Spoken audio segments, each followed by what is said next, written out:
Alrighty, 2023 season predictions. We are now up to the Drivers' Championship. Keep in mind, a lot of these positions will be influenced by my constructors' predictions. So if you haven't seen those yet, be sure to check out that video. Moving on to 20th place.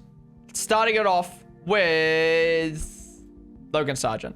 Probably the safest pick, or the most likely pick for everyone for the predictions. Again, make sure to watch my Constructors' Championship predictions if you haven't already. I have put Williams towards the back of the grid, but I didn't put them in last. So why is Logan in last? Well, I don't think he'll do bad. I don't think he'll do as bad as Latifi, but he is, at the end of the day, the least experienced driver on the grid. He did one season of F2. He's not really had much reserve or test roles within Formula 1. He's come straight into Formula 1.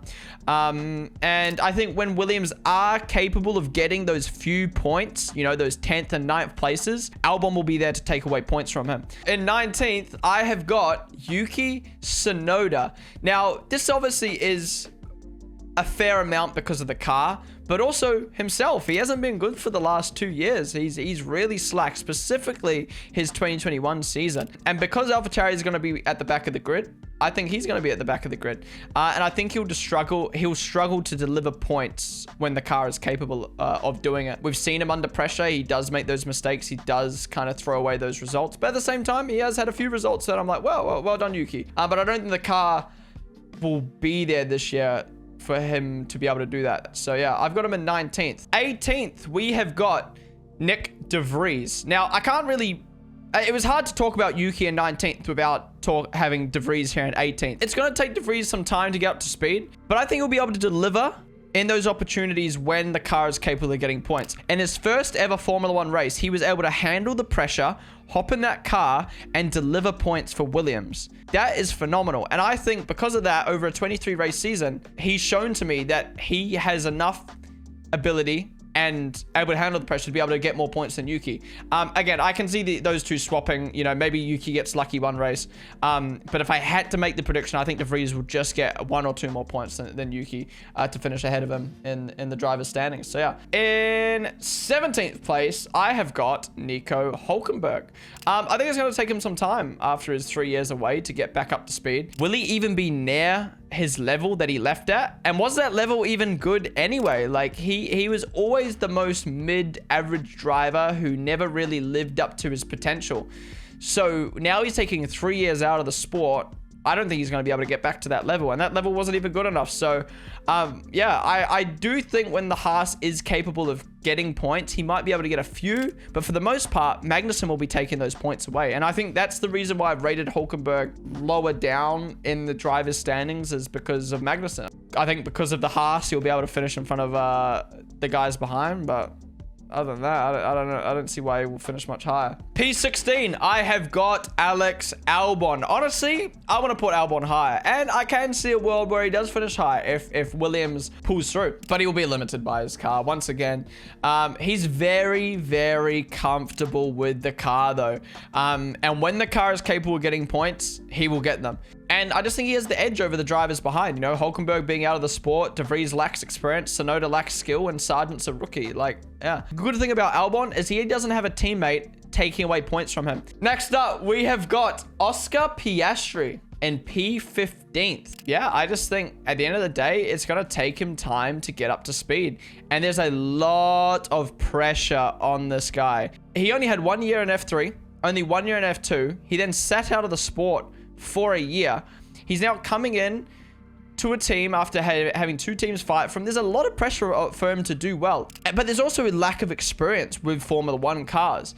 And he's coming into a team which right now looks like it's got a car that's very, very, very hard to drive. So how he deals with that will be interesting. Right now, I'm pretty happy putting Piastri here because he's got to prove to me that he can drive a shitty McLaren. P14, I've got Magnussen coming into the sport. Magnussen come into the sport last year. Back to the sport last year. He did a really, really good job. That's what an experienced driver needs to bring to a team like Haas. And he's got a car that will be capable of getting points at a fair few races this year, I think. But he needs to avoid getting into collisions. The amount of times last year he lost a fucking wing end plate or got damaged and just wasn't able to get points when he could have got them even more. It was ridiculous. But yeah, I honestly just think the car will prevent him from placing higher than this. In 13th, I have got Mr. Zhou Guanyu. This is a little bit of an out there pick, putting him above Kevin Magnussen, but I think he had a great rookie year last year, and he started to match and even outperform Bottas at the end of last year. And I think we have a lot of opportunities this year to deliver points in that Alfa Romeo, and I think the car will just allow him to edge out Magnussen, but it'll be a great battle. I think it'll be a great battle between the Alfa Romeos and Kevin Magnussen this year. I can see him being worse down the grid, but I could also see him being higher up this year if the Alfa Romeo honestly does deliver. In 12th place, I have got fellow Australian, Mr. Valtteri Bottas. Yeah, the final driver on my backfield tier list. He just got so much experience under his belt at Mercedes, and he was hindered a lot last year because of mechanical issues. And he should be able to deliver when that car is capable of getting points. But he has got a little bit of pressure this year to beat Zhou. He has got a contract till 2025, but at the same time, Zhou was matching and outperforming Bottas at the end of last year, so he doesn't want that. He doesn't want to let that happen, so there's going to be a little bit of pressure on Bottas to pull through this year.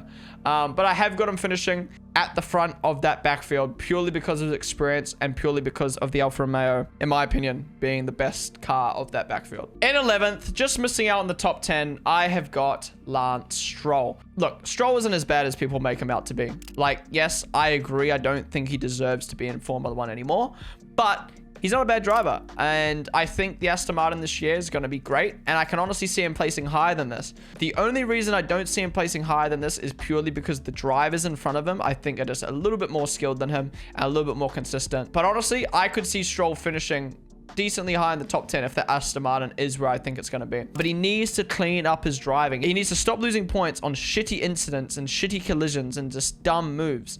The main reason why I've got Stroll a bit further down than what I think the car is capable of is because Alonso will steal those points away. So that's why I've got them. I got Stroll just missing out in the top 10 in 11th place. You might have been wondering, where was Lando? Because I said the backfield teams are done. Well, he's not a backfield driver anymore. He is just on another level to everyone else that I've mentioned so far. He is up there right now with Leclerc, Max, Lewis, and Russell with top drivers on the grid. It's so unfortunate that he doesn't have a car underneath him capable of being able to deliver points. If McLaren is Max able to get 8th in a race, he will get 8th. That's how good he is at the moment, and he's done that for the last 2 years. And for that reason, I've got Norris finishing in 10th, despite how low I've got Piastri and despite how bad I think this car is going to be. If the McLaren's good, I can see him finishing a little bit higher ahead of the people I've predicted in front of him. But yeah, honestly, I just don't see this McLaren being good, and I can see him struggling. Lando is one of the drivers that I love watching each week. So everyone was asking me, why isn't Stroll higher? Because of someone like Gasly. I think with how close Alpine and Aston are going to be going back and forth this year in races fighting for points, I think Gasly just has that little more experience and a little bit more consistency in him to be able to get enough points to be able to beat Lance Stroll. If Gasly doesn't get comfortable with the Alpine, I can see Stroll finishing higher up and getting into the top 10. But as of right now, I think once he gets up to speed, Gasly will be cooking in the Alpine, similar to what Alonso was doing. I'm just unsure if he's going to be comfortable or not at this team yet. I hope he is, and that's why I've got him in the top 10. But it's going to be hard to tell, and it's going to be very, very close with him and Ocon. The car will allow him to consistently finish in front of Lando and the other drivers behind. Stroll is probably the only driver, or Stroll is the only driver that I think he'll swap positions with. Next up, we've got his boyfriend. It's going to be very close between the two, regardless. I can see those two swapping. I can see Stroll finishing ahead of both Ocon and Gasly. Those three will really swap around, and maybe even Lando will get in the mix depending on how the McLaren is. Ocon's coming comfortably into his 4th year at the team. Now look, Ocon isn't great, but he's underrated. You know, he took a few races and qualifying away from Alonso last year. Obviously, overall, Alonso did much, much better. He's a bit like Stroll. He gets a bit more hate than what his performance actually shows. And I think he'll just be able to edge Gasly in the Drivers' Championship off of comfortability. With how comfortable he is at that team and with how good the Alpine should be from the cars behind, he should be able to get those 6th, 7th places and get enough points to be able to edge the guys behind and just slightly finish in front of Gasly, but we'll see, we'll see. Who other than Alonso for best of the rest? Now, this is a lot going to come down to the car and where I've put Aston Martin in the Constructors' Championship. Again, if you haven't seen that, be sure to check out that video. But I'm confident he will finish best of the rest if the car is where I think it will be. He's got so many years of experience, and I don't think he'll have any issues at Aston Martin being treated unfairly like he was at Alpine. I think he'll have less reliability problems at Aston. I think Aston's problem last year was the setups. I think if Aston sort that out quickly like they did last year, Alonso will be in a very, very good spot. Alonso's going to help bring that car in the direction that he wants. Unlike Ocon and Gasly, who will be fighting for each other's points, I think Alonso's just going to, you know, when there's a 5th place, he'll take it. When there's a 6th place, he'll take it, and he'll get those points. He'll start adding up in the Drivers' Championship. So, yeah, for me, Alonso, best of rest. Starting off the big boys in P6, we have got Carlos Sainz.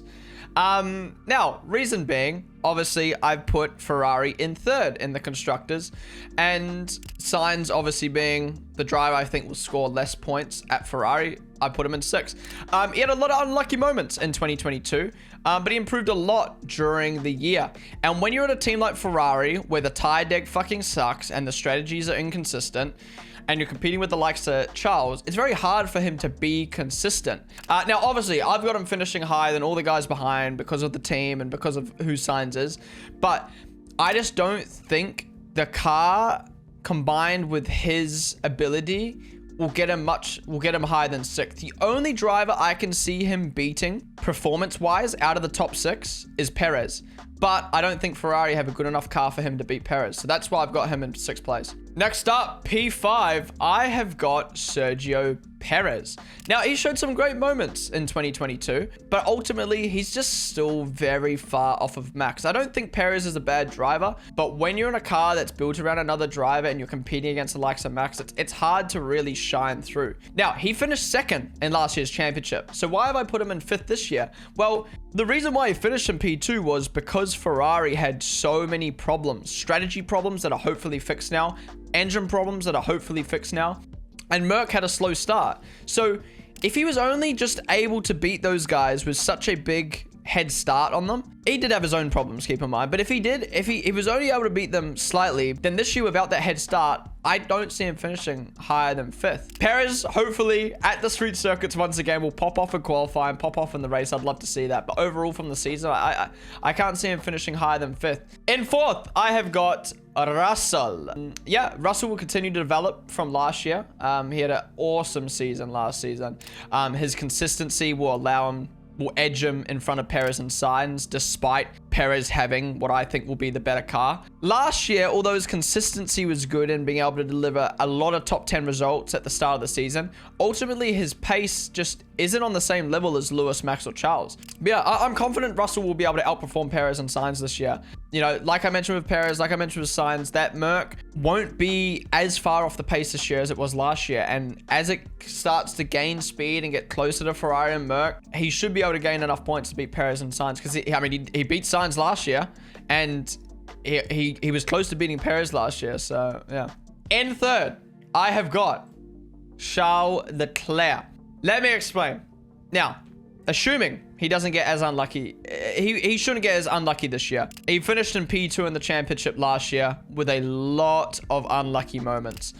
If it wasn't for all those unlucky moments, he would have absolutely blitzed Sergio Perez. His consistency and qualifying pace will just edge the drivers behind and Russell, Perez, and his own teammate and Sainz. But honestly, I just don't think the tire deck will allow him to consistently fight for wins in enough races. And unfortunately, I just don't see a world where Leclerc is going to be able to get enough points to finish in front of the two people in front. Honestly, I can even see a world where Russell finishes in front of Leclerc purely because of that tire deck issue with the Ferrari. I don't think Leclerc is going to be winning the title this year, and I don't even think he's going to be finishing in P2. I think he'll be in P3. In 2nd place, I have got Sir Lewis Hamilton. But why have I got Lewis in P2? I think the car will take a little bit to develop. Last year, they developed that car really, really well. And Lewis sacrificed himself in that first 1/3 of the year. Those first 6 races were so rough. And I think that's going to happen again this year. But Lewis won't have to sacrifice himself as much as he did last year. And I think once that car is in that window of being in front of Ferrari and being able to fight with Perez, those wins will eventually come for Mercedes and Lewis Hamilton once again. And yeah, I just overall, I just think they'll be able to do better Lewis will be able to do better this year without his start being so compromised. That leaves one person for the #1 spot, and who other than Max Verstappen. He absolutely dominated last year, and right now he is the best driver on the grid in the best car. And I do think that car is once again going to be the best car this year, and Max will be one of the best drivers on the grid again this year. You know, he's not just going to randomly lose all this pace. And he looks so comfortable at testing. You know, I never really once saw Max have a problem. In his interviews, he's feeling good. The only way I can see Max Verstappen losing the championship this year is if Ferrari and Merc develop a better car, because I don't see, with equal cars, Max being able to lose the championship. I'm not saying Max is a better driver than Lewis or Charles. I'm just saying right now, Merc need to catch up. Ferrari have problems with their strategy and their tire deck. And by time Merc and Ferrari catch up, Max should have enough points in the championship to comfortably be able to win with the skill level that he has. You know what I mean? That wraps up my 2023 Drivers' Championship predictions. Overall, I think it's going to be a very, very interesting year with the backfield, the midfield, and the front runners. I think the top 6 will be a nice fight for first and second as always. And I think the midfield will be interesting to see who scrapes into the top 10, who misses out. And I hope I'm proven wrong with how easy I think Max is going to win it, because I'd love to see a 3-way fight.